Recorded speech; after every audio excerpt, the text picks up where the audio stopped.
Y si te dijera que mientras tú pagas impuestos por todo, las grandes empresas encuentran formas casi invisibles de evitar millones en aranceles aduaneros sin que nadie les diga nada? Quédate hasta el final, porque lo que vas a ver no solo revela una de las prácticas más injustas del comercio global, sino también cómo afecta directamente tu bolsillo, tu empleo y el futuro económico del país. Cuando se habla de aranceles, muchos lo ven como un tema técnico, lejano, reservado para expertos en comercio internacional. Pero lo cierto es que los aranceles son una herramienta poderosa de política económica. En teoría, sirven para proteger a las industrias locales, encarecer productos importados, equilibrar la balanza comercial y recaudar ingresos para el Estado. Pero en la práctica, grandes empresas han aprendido a sortearlos. Y no por accidente, sino por diseño. En los últimos años, sobre todo tras la guerra comercial entre Estados Unidos y China, el gobierno estadounidense impuso aranceles significativos a cientos de productos importados.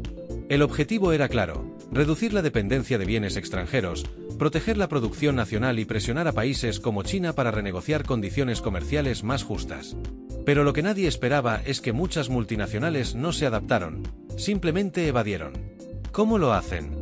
A través de mecanismos perfectamente legales, pero moralmente cuestionables. Uno de los más comunes es el transshipment, o transbordo. Básicamente, la empresa envía sus productos desde China hacia otro país, Vietnam, Malasia, México, donde simplemente cambian la etiqueta de origen, y luego los exportan hacia Estados Unidos como si fueran productos locales de ese segundo país. Así evitan los aranceles, aunque el producto sigue siendo completamente chino. Y eso no es un caso aislado. Se ha vuelto un sistema. Un modelo de negocios. Una red entera de empresas fantasmas, operaciones logísticas encubiertas y manipulaciones documentales que burlan los controles aduaneros sin levantar sospechas. Mientras tanto, las pequeñas empresas, que si cumplen las reglas, quedan en desventaja total. Pagan más por importar, por producir, por competir, y muchas terminan cerrando. Otro método común es el subdeclaration, o subdeclaración de valor. Las empresas declaran que los productos que importan tienen un valor mucho menor al real. Así pagan menos aranceles, que normalmente se calculan como un porcentaje del valor declarado. En algunos casos, los productos llegan con facturas artificiales, donde un equipo electrónico de $500 aparece como si valiera 80. La aduana lo recibe, lo registra, y listo. Pasa como si nada. También existe el uso estratégico de zonas francas y maquilas. Empresas ensamblan un producto en un país con bajos salarios y leyes flexibles, con piezas importadas desde China o India. Luego lo etiquetan como hecho en México o hecho en República Dominicana y lo exportan a Estados Unidos sin pagar aranceles gracias a acuerdos de libre comercio. Aunque el 90% del producto venga del país originalmente sancionado, como China. Y por si fuera poco, las grandes corporaciones han creado estructuras de filiales y subsidiarias específicamente diseñadas para aprovechar estos huecos legales. Tienen una empresa en Hong Kong, otra en Tailandia, otra en Panamá, y cada una participa en la operación solo lo justo para que el producto cambie de nacionalidad legal, aunque en la práctica todo venga del mismo lugar.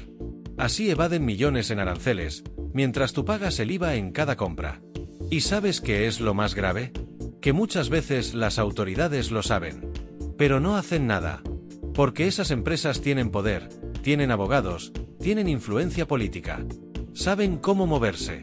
Saben qué cláusulas usar, qué acuerdos invocar, qué lagunas legales aprovechar. Lo hacen todos los días, a plena luz del día. Mientras tanto, el Estado deja de recaudar miles de millones en ingresos.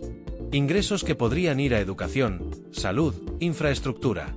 Y como ese dinero no entra, el gobierno termina ajustando en otras áreas, o cobrando más impuestos a los trabajadores y a las pequeñas empresas que no pueden evadir. Es decir, tú pagas por lo que ellos se ahorran. Y entonces llega la gran contradicción. Mientras los gobiernos anuncian con orgullo políticas proteccionistas, guerras comerciales y medidas arancelarias para proteger a su gente, por la puerta de atrás están permitiendo que las grandes empresas encuentren atajos. Se vuelve un juego de apariencias. Una especie de teatro donde se simula controlar, pero en realidad se facilita la evasión con normas ambiguas, acuerdos bilaterales y falta de supervisión efectiva.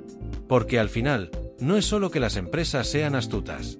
Es que el sistema está diseñado para que puedan hacerlo. Para que quien tenga los recursos, la logística y los abogados adecuados, siempre encuentre una salida. Y eso genera un efecto devastador, destruye la competencia. Porque si tú tienes que importar pagando aranceles completos, mientras tu competencia lo hace evadiéndolos, simplemente estás condenado a perder. No puedes igualar precios, no puedes sostener márgenes, no puedes crecer. Esto afecta directamente a los pequeños y medianos empresarios, que son, en muchos países, los principales generadores de empleo. Mientras las multinacionales optimizan su cadena de suministro para evitar impuestos, los negocios locales cierran. No por falta de talento, no por baja calidad, sino porque no pueden competir contra quien no juega con las mismas reglas. Es una competencia desleal avalada por la estructura. Pero no solo es un problema económico, es también un problema de soberanía. Porque cuando las reglas del comercio son impuestas por las grandes empresas y no por los estados, los países pierden el control. Pierden poder para regular, para recaudar, para proteger su industria. Y eso nos lleva a una situación absurda. Estados Unidos, que impone sanciones y aranceles para protegerse de China, termina recibiendo productos chinos por otras vías, como si fueran tailandeses, vietnamitas o mexicanos. El resultado es que la dependencia no se reduce, solo se disfraza. Y en ese proceso, muchas veces también se vulneran derechos humanos. Porque ese transbordo que hacen en países intermedios, muchas veces ocurre en condiciones de explotación. Fábricas sin regulación, trabajadores mal pagados, sin condiciones sanitarias, sin garantías laborales. Se traslada la producción a lugares donde los costos son más bajos, no por eficiencia, sino por precariedad. Así, la evasión arancelaria se convierte también en una forma de trasladar el sufrimiento de un país a otro. Pero esto no se queda solo en Asia. En América Latina también ocurre. México, por ejemplo, es parte del TEMEC, el Tratado de Libre Comercio con Estados Unidos y Canadá. En teoría, eso debería beneficiar a la industria mexicana. Pero lo que muchas empresas hacen es utilizar a México como punto de tránsito. No producen ahí. Solo ensamblan, etiquetan y exportan. Y lo hacen porque eso les permite entrar a Estados Unidos sin pagar aranceles. Pero el beneficio no queda en México. No queda en sus trabajadores. Queda en los balances de las grandes corporaciones. Y cuando se intenta regular, el lobby empresarial actúa con fuerza. Se presiona a los legisladores, se financian campañas, se amenaza con irse del país. Se dice que imponer controles aduaneros estrictos espantará la inversión extranjera, que se perderán empleos, que se afectará el crecimiento. Y entonces los gobiernos ceden. O hacen como que controlan, mientras permiten que todo siga igual. Y mientras tanto, tú sigues pagando. Cada producto que compras incluye un sobreprecio por los aranceles que otros sí pagan.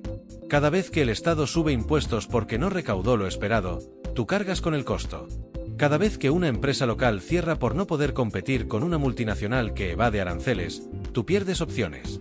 Y cuando un país pierde recaudación fiscal, pierde también capacidad de inversión pública. Menos hospitales, menos escuelas, menos infraestructuras, menos todo. El problema es tan grande, que incluso organismos internacionales han empezado a encender alarmas. Se estima que la evasión aduanera, no solo en Estados Unidos, sino a nivel global, representa cientos de miles de millones de dólares cada año. Dinero que se pierde en los balances de los estados, pero que sí aparece en las ganancias récord de algunas corporaciones. Y lo más irónico es que muchas de esas empresas reciben beneficios fiscales, subsidios, ayudas públicas, mientras evaden por otro lado. ¿Y el consumidor? El consumidor muchas veces ni se entera. Porque el sistema está hecho para que la evasión no se note. Los productos llegan, se venden, se consumen y nadie pregunta. Pero detrás de esa cadena de logística perfecta, hay una red de maniobras legales, manipulación documental y vacíos normativos que hacen posible que un producto entre como si viniera de otro país, con otro valor y bajo otra categoría. Y así se va debilitando la base fiscal. Se vacía el Estado. Se desangra la industria. Y lo que queda es una economía frágil, dependiente, vulnerable. Una economía donde los que más tienen pagan menos, y los que menos tienen pagan más. Donde la ley no es igual para todos. Donde el que cumple pierde, y el que burla gana. Porque sí, esto tiene solución. No estamos hablando de algo inevitable. No es que no se pueda hacer nada. Pero lo primero que hay que entender es que la solución no va a venir de quienes se benefician del problema. Las grandes corporaciones no van a dejar de evadir porque de pronto les dé culpa. Tampoco lo van a hacer porque se viralice un escándalo. Solo van a cambiar cuando el costo de evadir sea más alto que el beneficio de hacerlo. Y para eso se necesita decisión política. Estados más fuertes. Aduanas más capacitadas. Tecnología para detectar irregularidades en tiempo real. Cruces de datos entre países para verificar el verdadero origen de los productos. Auditorías independientes. Transparencia. Y sobre todo, voluntad para enfrentarse a los grandes intereses que se escudan en la legalidad para hacer negocios que perjudican al resto. Estados Unidos tiene el poder para hacerlo. Tiene la tecnología. Tiene los recursos. Pero muchas veces no tiene el interés. Porque ese mismo sistema que permite la evasión también beneficia a los aliados políticos de quienes están en el poder. A los donantes de campañas. A los grandes grupos económicos que dictan que se legisla y que no. Y mientras eso no cambie, el sistema seguirá igual. Así que si llegaste hasta aquí, ya lo sabes, no es un error. Es un modelo. Y ese modelo se puede cambiar. Pero solo si se expone. Solo si se denuncia. Solo si quienes aún creen en la justicia económica se atreven a alzar la voz. Porque el silencio también es complicidad. Y cuando tú no dices nada, ellos ganan. Comparte este vídeo. Hazlo llegar a quienes creen que esto es normal. Porque no lo es. Y cuanto antes lo entendamos, antes podremos empezar a construir una economía donde todos jueguen con las mismas reglas.